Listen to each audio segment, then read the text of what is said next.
This is who I was, but it's definitely not who I am. Welcome to Vegas Prison Stories.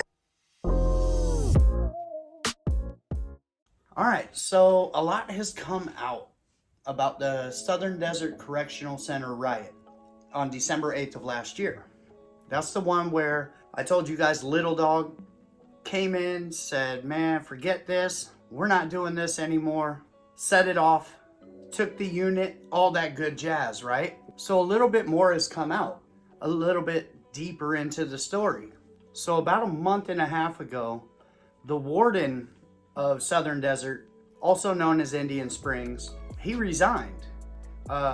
July 15th, he resigned, put his paperwork in. All of a sudden, all this is going down, and he don't want none. His name, William Hutch Hutchinson, and he had been there for like 2 years. The dude has like 20 plus years experience in the feds. Like, go figure, all of a sudden, this riot pops off, they start to see some stuff is shady, and this dude, he bounces. Now, the official notice says that he stepped away for personal reasons. I mean, yeah, those personal reasons could be that you know that you're on a sinking ship, and it's time to go ahead and get your dinghy out there, Captain, and float on over to whatever deserted island you can find. Now, most of the time when something like this happens, I mean, like I've told you guys before, they shot at us so much, it was like game. It was just like, we actually started to learn how to avoid catching ricochets or shots. You know, it was wild. Nothing ever came of that. Nothing. There were no reports filed. There were no internal investigations. There was none of that. Nobody ever came and talked to me when they had to pluck a pellet out of my head. It was just like, hey, no aspirin for you. Go home and deal with it. Don't go to prison. That was their answer. So why wouldn't this be any different? I mean, I know it got news coverage, and I know that the news was standing outside of the prison basically while it was all going on. But they could just cover up whatever misdeeds and move on with their lives. That's situation normal for the NDOC. Now, as I told you guys before, they had said that originally it was 20 to 25 white inmates, and they had taken over this unit basically, and that it had started at like 1 p.m. and that was that, right? No, they had that thing since like 6 in the morning, held it, barricaded themselves in, made the cops come in with pepper balls, pepper spray, flashbangs, all the good jazz. No live rounds, at least. They've taken that out of the NDOC's hands. Thank God. And then the officers, they're all on the news. They're complaining, oh my God, I couldn't breathe because the inmates had set fires and we had pepper spray. Get your money. Get your money. Little Dog led a group of Woods, and they got their money that day. That's what it was. It's not all you're just going to talk shit to the inmates, you know, and that's just how it's going to go, and they'll lock up and be okay. No, these dudes popped the doors from the inside, flooded the unit, set fires, ran all whatever CO was in there out of there, and they held that unit almost half the day. Then they start looking at the cameras. I'll tell you what, all of this has happened with George Floyd and all that. It really has put scrutiny on the police and COs and things like that. So I'll say that, you know, it needs to be out there. Now, I won't say every cop is a dirty cop or every cop is a terrible person. I won't say every CO is a terrible CO, and I won't say every CO is a terrible person. That's just not true. I just know that I haven't had very good rapport with either in my life. So they look through these tapes, and what do they see? Their officers are kicking the shit out of inmates that are handcuffed. That's not good. That's not good at all. Now, somehow this must have leaked out. They couldn't internalize it. They couldn't keep it from getting out to the world. So what do? The warden resigns, and now you have 4 officers that were caught on tape committing battery on inmates that were already restrained, and now they're being charged one by one. It's a new day. 2022, you can't be doing that stuff no more. So the Nevada Attorney General, they charged this man, Quentin Murphy, 37-year-old. He's a cert. He's a goon. He's one of them turtle boys that runs around in the green, acting tough. You know, they probably, I don't know, watch Wes Watson in the morning. Stop talking about Wes Watson. Who cares? You know, they're them dudes that come around acting tough all the time and beat inmates up while they're handcuffed for sure.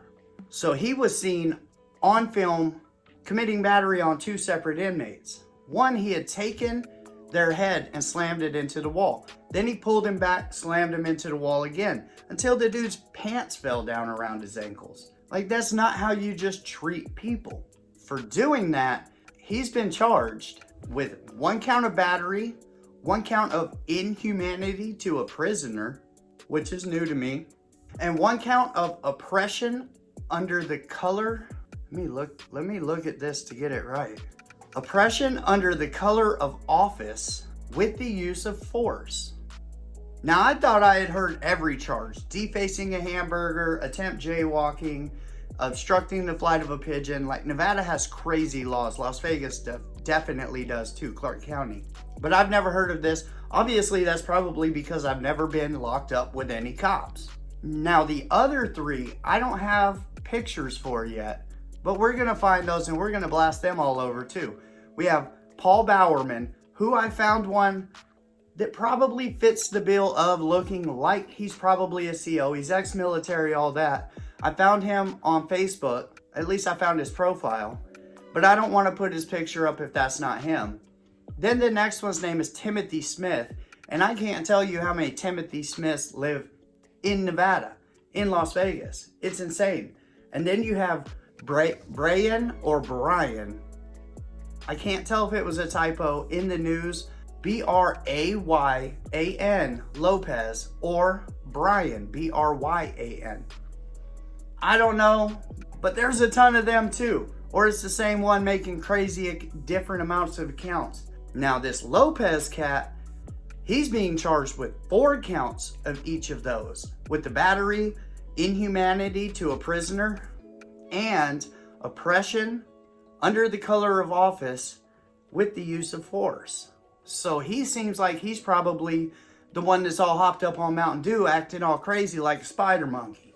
Now, Lopez is seen kneeing inmates while they were cuffed. And that's just a dirtbag move. Whether it's in the sternum, you know, the stomach, take the wind out of you, whether it's in the face, I mean, knees are a vicious thing. And when you can't defend yourself against it, basically, that dude's just taking a hard baseball bat and running it upside whatever part of your body he decides he wants to. And that's just not right. I get it. Don't go to prison. That's everybody's answer, right?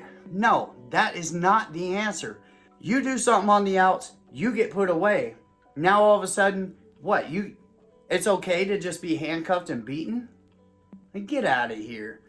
And not just that. Let me tell you this. America per capita imprisons more people in the world than anywhere else in the world. All right? It's crazy. 10 million Americans are arrested every year. Think about that. Think about that. Now, I'm not sure on the exact numbers, but I think there's around 400 million Americans, and 10 million of us a year are arrested. Whether or not it's for something serious or something like driving without a license, it does not matter. Imagine that you're in there and you're getting beat up because this dude has too much power and acts like he's hard. Now, Lopez, he's already resigned. He's done. He left. He left in January. We're talking like a month after the riot. None of this came out. None of this was told to anybody. And now it's just now coming out because people watch the courts. People watch the courts to see who's being charged with what's going on, things like that. Somebody could have been in the courtroom.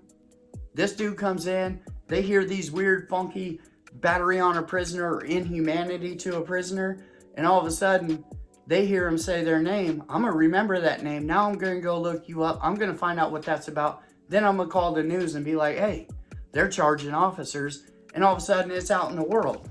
That looks like pretty much what happened here. NDOC is steadily trying to cover as much up as they can. They're never just going to release any of this. The Attorney General's office works hand in hand with the NDOC. They're both government agencies. You can't expect that they would put it out there. And that's what we have. We have one has resigned. We have 3 that are on administrative leave. Now, I don't know if that means that that's paid. I think it would say paid though. If not, basically they're getting paid to sit at home while they await charges for beating on inmates, which is dirtbag. I can't wait. I cannot wait to see what happens in this case. Legitimately, the one dude with the 4 charges, he needs to see some prison time for that. The other ones, it just depends. I mean, you want to slam people's heads into the wall? Well, hit the yard with us. Let's see that same energy when you hit the yard with us. Let's see how bad you are then.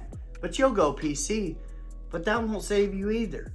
I don't think a cop could walk. I mean, he could walk maybe one of them Jared from Subway type of yards. But I mean, there's dropouts over on the PC yards. They're not about to walk around with a cop or a Jared from Subway for that matter. We'll just have to see how this all ends. I know it's a short video, but it's an update. I got all this information into today, and thank you, Wesley. Wesley Mitchell has my back. He's always looking out for me when it comes to stories that I've missed, or when I'm busy, I'm not able to go through and see what's going on.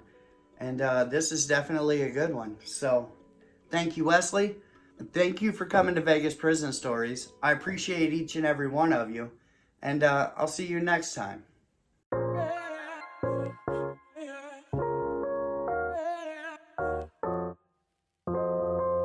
This is who I was, but it's definitely not who I am. Welcome to Vegas Prison Stories.